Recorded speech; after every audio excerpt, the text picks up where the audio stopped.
Morning children. सबसे पहले तो आप सभी बच्चे रोज़ की तरह अपने अटेंडेंस बना लें और इसे बनाने का प्रोसेस आप सभी बच्चे को पता है। बस इसी प्रोसेस के अकॉर्डिंग अटेंडेंस बनाइए, फिर हम लोग आज की पढ़ाई शुरू करेंगे।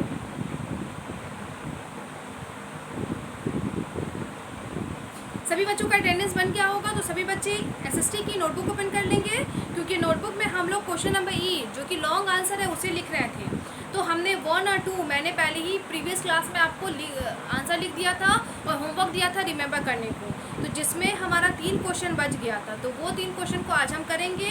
तो मैं उम्मीद करती हूँ कि आपने क्वेश्चन नंबर 1 और क्वेश्चन नंबर 2 याद कर लिया होगा। बाय द वे नहीं याद हो पाई होगी तो कोई दिक्कत नहीं है, आज फिर से उसे याद कर लीजिएगा। तो सभी बच्चे नोटबुक ओपन कर लें।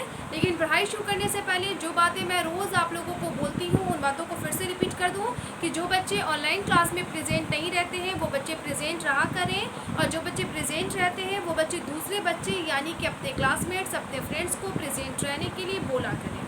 और प्रेजेंट रहने का मतलब है कि आपके क्लास की वीडियो जितनी देर की होती है उतना देर तक का आपको वीडियो देखना है, और वीडियो के दौरान आपके टीचर्स यानी कि हम लोग जो आपको पढ़ाते हैं तो हम लोग जो भी बोलते हैं उन बातों को आपको फॉलो करना होता है। तो उसको फॉलो क्या कीजिए, ओके। जिन बच्चों के पास बुक नहीं है या बुक के अलावा जैसे नोटबुक नहीं है, पेंसिल नहीं है, इरेज़र नहीं है, तो पढ़ाई लिखाई की जो भी चीज़ें नहीं है वो बच्चे उस चीज़ को परचेस करवा लें, ख़रीदवा लें। क्योंकि पढ़ाई लिखाई करने के लिए पहले पढ़ाई लिखाई की चीज़ें होनी चाहिए, है ना, साधन होने चाहिए। अगर ये सारी चीज़ें हमारे पास है तो हम बेहतर ढंग से पढ़ाई कर सकेंगे और हमारे पढ़ने में कोई भी बाधा नहीं आएगी। और आप दिल लगा के पढ़िए, खूब मेहनत से पढ़िए, तो आप ज़रूर अच्छा करेंगे, है ना, आपका रिजल्ट अच्छा आएगा और आप ज़रूर बहुत अच्छा चीज़ सीखेंगे। इसीलिए मन लगा के दिल लगा के पढ़ाई कीजिए, खूब मेहनत से अच्छे से पढ़िए। ये बातें तो जर्नल है और बहुत इंपॉर्टेंट भी है, इसलिए मैं हर रोज़ हर क्लास में क्लास के स्टार्ट यानी कि पढ़ाई शुरू करने से पहले मैं ये बातों को ज़रूर बोलती हूँ, ओके। तो इन बातों को फॉलो किया कीजिए। चलिए हम लिखना शुरू करते हैं। सभी बच्चे नोटबुक ओपन कर लेंगे। नोटबुक ओपन करने के बाद आपको क्या देखना है, तो आपने क्वेश्चन नंबर एफ, सॉरी मैंने ई कह दिया था, क्वेश्चन नंबर एफ है। तो 1 और 2 आपने क्या क्या क्वेश्चन लिखा था, describe the foundation and development of Mumbai, और सेकंड क्वेश्चन था what type of climate is found in Mumbai.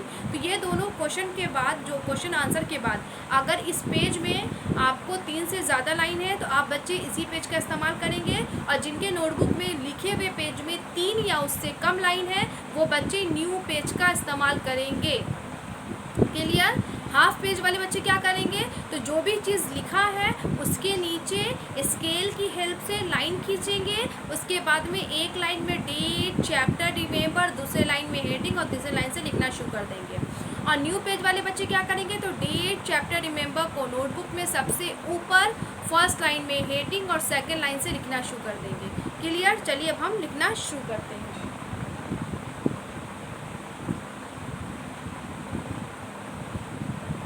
Remember, आपको एक जगह पे हेडिंग लिखनी है, क्वेश्चन नंबर एफ लिख ही लिए हैं, तो मैं वो नहीं लिखकर क्वेश्चन नंबर 3 डायरेक्ट लिखती हूँ। क्या है, राइट अ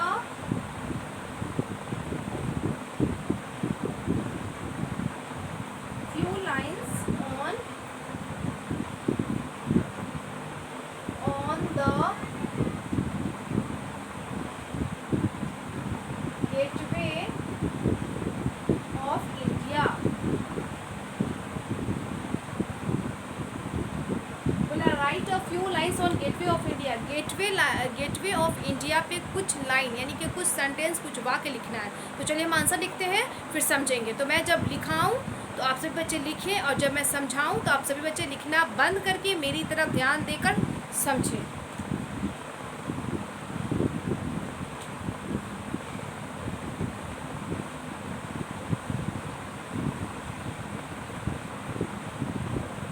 हमारा आंसर है द गेटवे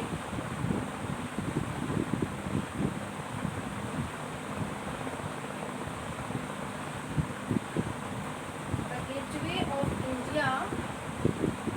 जो अक्षर मेरा कैपिटल है वो कैपिटल ही होना चाहिए। The Gateway of India is saturated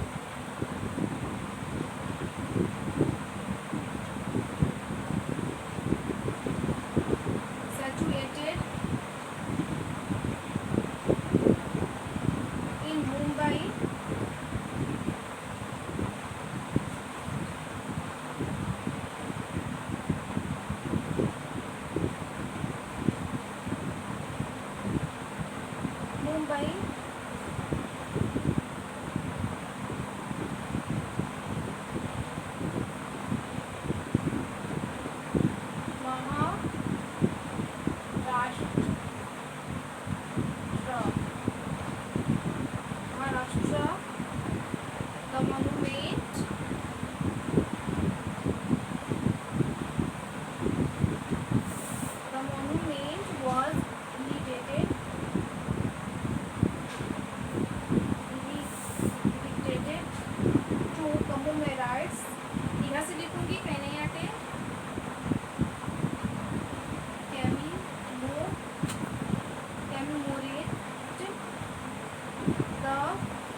ज़्यादा नहीं लिखाए हैं।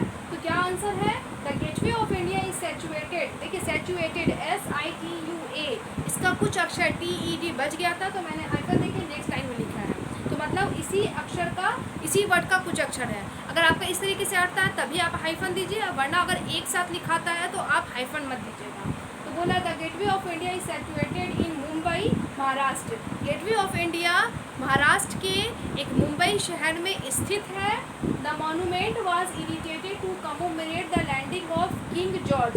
किंग का K कैपिटल, जॉर्ज का G capital, okay, King George V and Queen का Q कैपिटल, मैरी का M कैपिटल, अपोलो का A कैपिटल, बंदर का B, इंडिया का I कैपिटल है, ओशियन का O कैपिटल है, गेटवे ऑफ इंडिया, गेटवे का G, मुंबई का M, महाराष्ट्र का M। तो जो अक्षर कैपिटल है वो कैपिटल ही लिखिएगा, ओके। तो फिर से बोलो, the monument was irritated to commemorate the landing of King George V and Queen Mary at Apollo Bunder on their visit to India in 1911 में जो किंग जॉर्ज थे यानी कि राजा जॉर्ज V और उनकी रानी जो थी मैरी, उन्होंने उनका जब वो जो समुद्र के रास्ते से भारत में आए, मुंबई शहर में आए, तो उनके आने के लिए इस गेट को, इस इंडिया है ना गेटवे ऑफ इंडिया को बनाया गया था, ताकि वो जो समुद्र के रास्ते से आए तो इसी रास्ते से उनका स्वागत हो। तो उनके आने के समारोह पे ही इस गेट को बनाया गया था, ठीक है। It is situated on the coast of the Indian Ocean. ये इंडियन ओशन है ना, मतलब ये इंडियन ओशन के तट पे बनाया गया है। कहाँ स्थित है? तो ये इंडियन ओशन के तट पे स्थित है, जो कि मुंबई शहर में पड़ता है, जो कि महाराष्ट्र राज्य का एक शहर है। और ये किसके कब बना था? तो जब है ना भारत देश में किंग जॉर्ज V और उनकी रानी जो आई थी मैरी, उनके आने के समारोह पे इस गेट को बनाया गया था। तो बस मैंने 3 ही लाइन 3 ही सेंटेंस दिया है, तो इस क्वेश्चन को आप अच्छे से लिखकर ना याद कर लेंगे। तो नीट एंड क्लीन हैंडराइटिंग में लिखेंगे। तो अब मैं इसे वाइप करूँगी, तब क्वेश्चन नंबर 4 हम लिखेंगे। तो एक बार फिर से हम पढ़ के देख लें क्या है। Write a few lines on the Gateway of India. तो हमारा आंसर है the Gateway of India is situated in Mumbai, Maharashtra, full stop. The monument was irritated to commemorate the landing of King George V and Queen Mary at Apollo Bunder on their visit to India in 1911, full stop. It is situated on the coast of the Indian Ocean, full stop। अब हम wipe कर रहे हैं और next question वो लिखेंगे।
एलिफेंटा के गुफाओं का वर्णन कीजिए।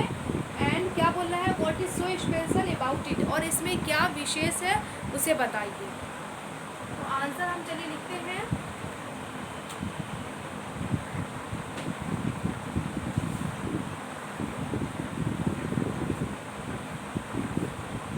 हमारा आंसर है Elephanta, ELEPHANT, Elephanta are a collection,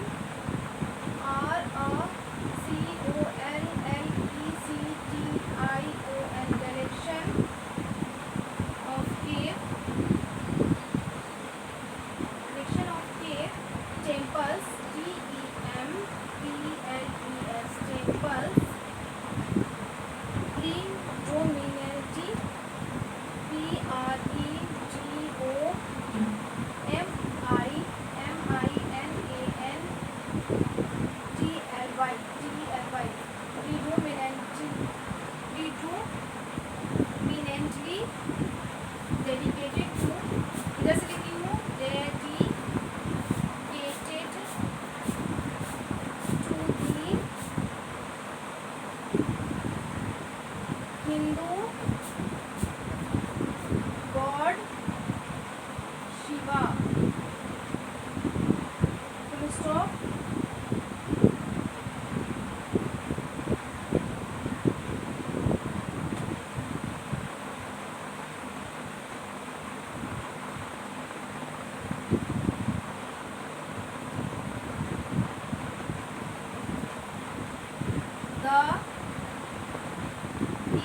बाद है द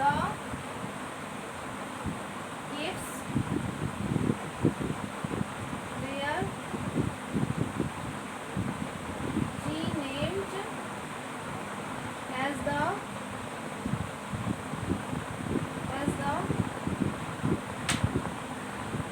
Elephanta Caves.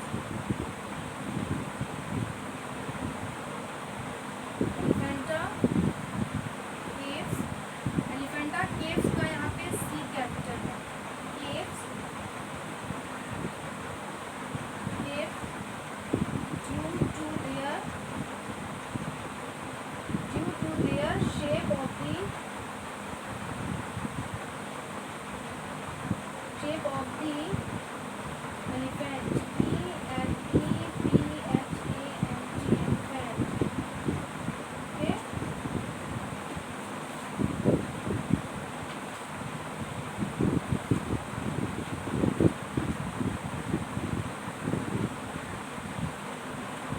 अब है यहाँ पे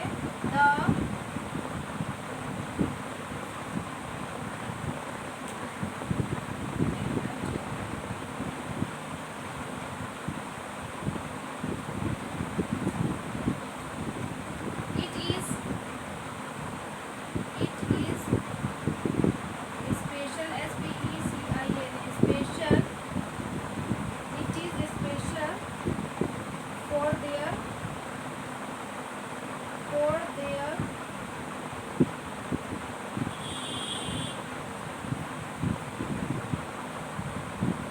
for its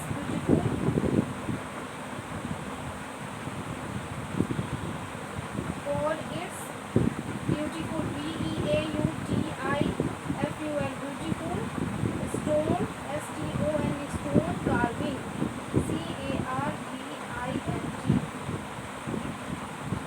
carvings.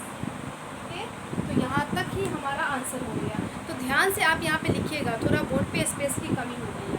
क्या बोला है? Describe the Elephanta caves and what is so special about it.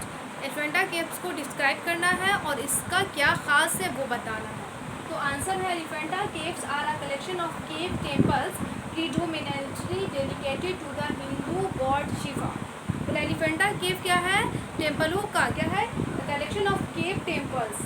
बोला है जो केव टेम्पल मंदिर जो है, गुफाओं की जो मंदिर है उसका एक कलेक्शन है. ओके, जो कि predominantly dedicated to Hindu gods Shiva, जो कि हिंदू धर्म के जो गॉड है, भगवान है शिवा, उनको है ना मुख्य रूप से क्या किया गया है? समर्पित किया गया है इस है ना एलिफेंटा केव को बनाकर.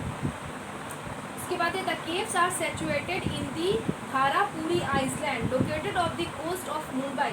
ये जो केव्स है, ये जो गुफाएं हैं वो कहाँ स्थित है, कहाँ बनी हुई है? तो ये घारापुरी आइसलैंड, मुंबई शहर के एक घारापुरी आइसलैंड में है ना ये बसी हुई है. Located off the coast of Mumbai, Mumbai तट पे ये घारापुरी आइसलैंड पे ये जो गुफाएं हैं स्थित है.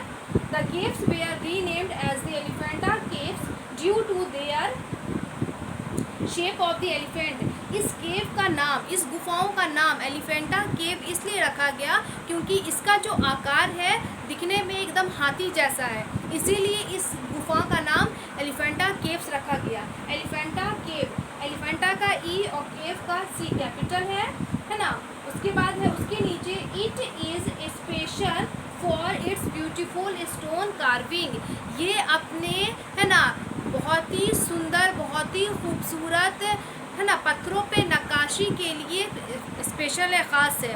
उसमें जो पत्थर है, जैसे कि आइसलैंड है ना, तो पानी के किनारे तो जाहिर सी बात है पहाड़ वहाड़ होते हैं समुद्र के किनारे, तो उस पहाड़ को काट के 4 जो पहाड़ है, 4 जो स्टोन है बड़ा बड़ा, उसे काट करके ये मंदिर तैयार किया गया है. तो उस मंदिर को जो पहाड़ पे नक्काशी की गई है उसे काटकर पहले मंदिर का रूप दिया गया, उसके बाद इसे तराश के है ना हाथी का रूप दिया गया. तो सोचिए वो जो पत्थर है उसको तराशा गया, उसको काटा गया, उसको तराशना बोलते हैं, और तब उसको हाथी का शक्ल दिया गया. तो सोचिए वो दिखने में कितना सुंदर होगा और कितना मायने वाली बात रखती है ये कि उस पहाड़ को हाथी का शक्ल देना, कितना मेहनत लगा होगा उसे नक्काशी करने में। इसीलिए ये पहाड़ जो है, ये जो टेम्पल है, एलिफेंटा गुफा जो है, ये काफ़ी प्रसिद्ध है, फेमस है, क्योंकि उसमें जो स्टोन कार्विंग की गई है, स्टोन को, पत्थर को तराशा गया है, वो बहुत ही ख़ास है। ओके, तो हमारा क्वेश्चन क्या कह रहा था, डिस्क्राइब द एलिफेंटा केव्स। इस एलिफेंटा केव्स को हमें क्या करना है, डिस्क्राइब करना है। ओके, तो डिस्क्राइब करना है। तो यहाँ पे क्या है, तो हमारा आंसर क्या है, फिर से एक बार बोल दूँ, Elephanta caves are a collection of cave temples predominantly dedicated to the Hindu god Shiva. Elephanta cave क्या है, तो ये मंदिरों का है ना, केव टेम्पल यानी कि गुफा की जो मंदिर है उसका एक कलेक्शन है, जो कि मुख्य रूप से हिंदू धर्म के जो भगवान शिवा है उन्हें समर्पित किया गया है। ओके, बना के दिया गया है, और वहाँ पे हिंदू जो भगवान शिवा है उनकी पूजा की जाती है। The caves are situated in the Gharapuri island comma located off the coast of Mumbai. ये जो गुफा है ये मुंबई तट पे घारापुरी आइलैंड पे बनाया गया है। जो मुंबई के तट पे ही ये आइलैंड है, द्वीप है। इस घारापुरी द्वीप, उस द्वीप का नाम घारापुरी है, उस द्वीप पे बनाया गया है, जो कि मुंबई के तट पर ही पड़ता है, स्थित है। The caves were renamed as the Elephanta Caves due to their shape of the elephant। इस गुफा का नाम एलिफेंटा केव इसलिए पड़ा क्योंकि इसका जो आकार है बिल्कुल हाथी जैसा है। It is special for its beautiful stone carving. ये अपने स्टोन है ना, सुंदर स्टोन की नक्काशी के लिए, पत्थर की नक्काशी के लिए खास है, विशेष है। इसीलिए तो हम ये 2 ही क्वेश्चन रहने देते हैं, आपका होमवर्क हो जाएगा। Remember question number F of chapter 15, chapter 15 का क्वेश्चन नंबर एफ, यानी कि क्वेश्चन नंबर 1, 2, 3, 4, जो कि 3, 4 आज मैंने लिखाया, इसे अच्छे से रिमेंबर कर लीजिएगा। और जिन बच्चों को 1, 2 नहीं याद है क्वेश्चन नंबर एफ का, वो बच्चे 1, 2 को भी अगेन रिमेंबर कर लेंगे। अब हमें क्वेश्चन नंबर एफ का लास्ट क्वेश्चन नंबर 5 बचा, वो क्या है, Mumbai has a very good transport system how. Mumbai को एक अच्छा यातायात की प्रणाली है, साधन है, कैसे। तो ये क्वेश्चन है जो हम नेक्स्ट क्लास में करेंगे। तो आपको आज 2 दिखाया, प्रीवियस क्लास में 2 लिखाया, तो टोटल मिला के 4 हो गए, 4 हो गए। जो 2 पहले लिखाया था, तो जिन बच्चों को नहीं याद है वो बच्चे उसे अगेन रिमेंबर कर लेंगे, और जिनको याद है वो बच्चे सिर्फ और सिर्फ है ना क्वेश्चन नंबर 3, 4 को अच्छे से याद कर लीजिएगा। अगर आपको दिल करता है क्वेश्चन नंबर 1, 2 को भी रिवाइज कर लीजिएगा। अगर अटकते हैं, मतलब फ्लुएंट नहीं याद है, तो आप ज़रूर उसे याद कीजिए। इसीलिए मैं बोल रही हूँ, नहीं याद का मतलब कि जिनको कहीं पे अटक रहे हैं या कुछ वर्ड को भूल जा रहे हैं, वो वर्ड को, इसीलिए उस पूरे क्वेश्चन को फिर से याद कर लीजिएगा। ओके, अब मैं अपने क्लास को यहीं पे स्टॉप करती हूँ, और जब हमारा क्लास स्टॉप होता है तो उस समय मैं क्या देती हूँ, तो उस समय हम गुड हैबिट टिप देते हैं। तो आज का हमारा गुड हैबिट टिप है, जो कि क्या है, वो जनरल है। मैं प्लेइंग आउटडोर नहीं दे रही हूँ, सिंपल सा दे रही हूँ। वो क्या है, go to school on time, है ना। ये गुड हैबिट है और गुड मैनर भी है। क्या है कि हमें स्कूल समय पर जाना चाहिए। ये बात हालांकि आप लोग जानते हैं, क्योंकि आप लोग क्लास 3 के बच्चे हैं और ये बात आप समझते हैं, लेकिन फिर भी मैं बोल रही हूँ, स्कूल समय पर जाना चाहिए। जानते तो है, पर कभी कभी लेट हो जाता है, और कोई बच्चे अपनी आदत ही बना लिए स्कूल लेट से आने का। और लेट से पता है किस कारण से आते हैं, क्योंकि आप स्कूल आने का जो टाइमिंग आपको बताया गया है स्कूल में, उस टाइमिंग के अकॉर्डिंग आप घर से पहले नहीं निकलते हैं। आप हमेशा ये देखिए कि आपसे, मतलब आपके घर से आपके स्कूल की दूरी कितनी है, और उस दूरी तक हमें पहुंचने में कितना समय लगेगा। अगर आप इस बात का अंदाज़ा कर लोगे, तो आप घर से पहले निकलोगे, 5-10 मिनट का मार्जिन भी लेके चलोगे। मान लीजिए आपके घर से आपके स्कूल की दूरी 15 मिनट की है, तो आप 5 मिनट पहले और निकालो, 20-25 मिनट पहले निकलो, तो आप स्कूल आराम से समय पर पहुँच जाओगे। क्योंकि 10-5 मिनट मैं एक्स्ट्रा इसलिए बोल रही हूँ कि कभी मान लीजिए हम स्कूल की गाड़ी भी इस्तेमाल करते हैं, या हम साइकिल से जाते हैं, या हम पैदल जाते हैं, या हम पेरेंट्स से जाते हैं, किसी के साथ भी जाते हैं, तो रास्ते में कोई भी ऐसा सिचुएशन हादसा हो ही जाता है। कभी गाड़ी ख़राब हो गई, या कहीं पे गाड़ी रोड पे जाम लग गया, या गाड़ी का पेट्रोल ख़त्म हो गया तो पेट्रोल लेना पड़ा, या कोई चीज़ आपको ख़रीदनी है, जैसे पेंसिल वगैरह आपकी ख़त्म हो गई, तो ये सारी चीज़ ख़रीदते हैं, तो हमें 5-10 मिनट का मार्जिन लेकर ही चलना चाहिए। ओके, अगर हम इस तरीके से अगर हम से देख लें, और हम इस तरीके से हम स्कूल के लिए घर से निकल जाए, तो हम वक्त पर, समय पर स्कूल पहुंच जाएंगे।